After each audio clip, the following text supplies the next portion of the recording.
morning everyone. My name is Arya Ranjit Rao. My school's name is Government Primary School, Police Colony, Cuttack, Odisha. I read in class 2. Today is 26th January and we are celebrating Republic Day. Republic Day is a national festival of India. It is a very proud day for us. It has been celebrated since 1950. On this day, the Constitution of our country came into effect. We celebrate this day with great joy. The Republic Day parade is the big event of this day. This parade is held at Rajpath in New Delhi. Indian national flag hosted every year on this day. This day teaches us to live in unity and peace. सीधा line करी Thank you. माननीय सभापति महोदय, पूज्य शिक्षार्थी वृंद, उपस्थित मोर छोट बड़ भाई भौणी तथा मोर सहपाठी गण, सर्वप्रथम आपण मानू आज पवित्र साधारणतंत्र दिवस उपलक्षे हार्दिक अभिनंदन और शुभेच्छा जनाऊँगी। आज पवित्र साधारणतंत्र दिवस अवसर मत किसी कहबार सुजोग मिली मु निजक धन्य मन करुँची। आज हूँ 2025 मसीहा जनवरी मास 26 तारिख आम देशर 76तम साधारणतंत्र दिवस। आज दिनटी हूँ प्रत्येक भारतीयों गर्व और गौरवर दिन। आपण मैंने जानी आम देश 1947 मसीहा अगस्ट मास 15 तारिख दिन स्वाधीन लाभ करथिला, किंतु आम देश में आईन कानून संविधान कौन व्यवस्था नाला। तेणु डॉक्टर भीमराव आंबेडकर अध्यक्षतार एक टीम आम देशर संविधान लिखा आरंभ करथिले।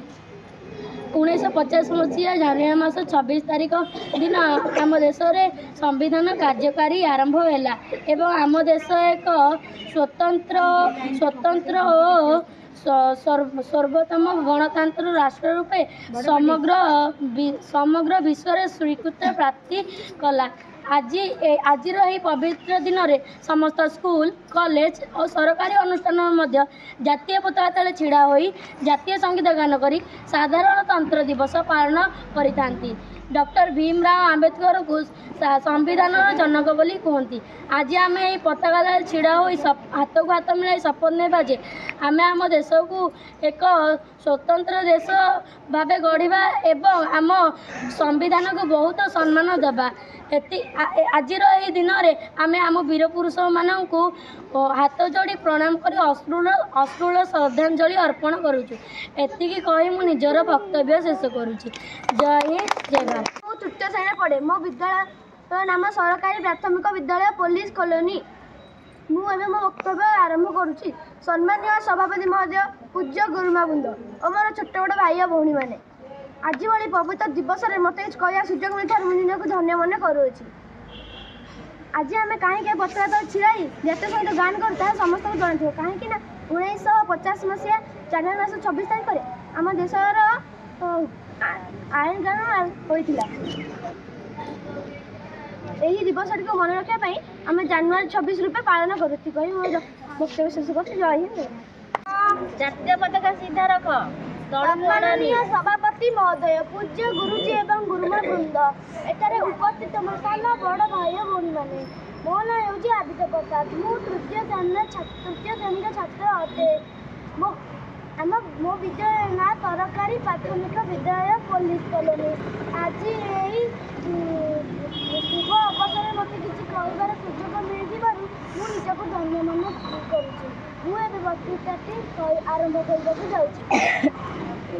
1947 मसीहा अगस्ट मास 15 तारिख दिन आम देश स्वाधीन होता बोली समस्ते जानते, किंतु अधिकांश छात्र छात्री मैंने जानी ना जे साधारणतंत्र दिवस माने कौन।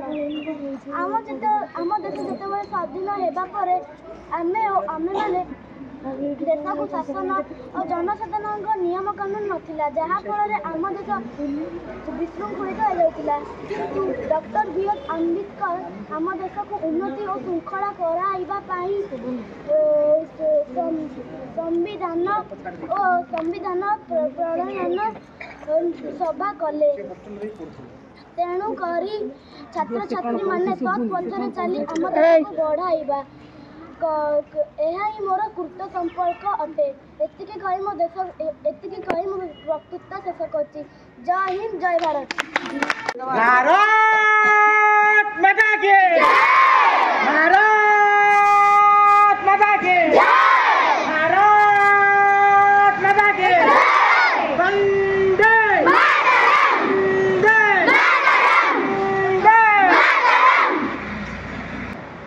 भारत माता की भारत माता की भारत माता की वंदे वंदे वंदे।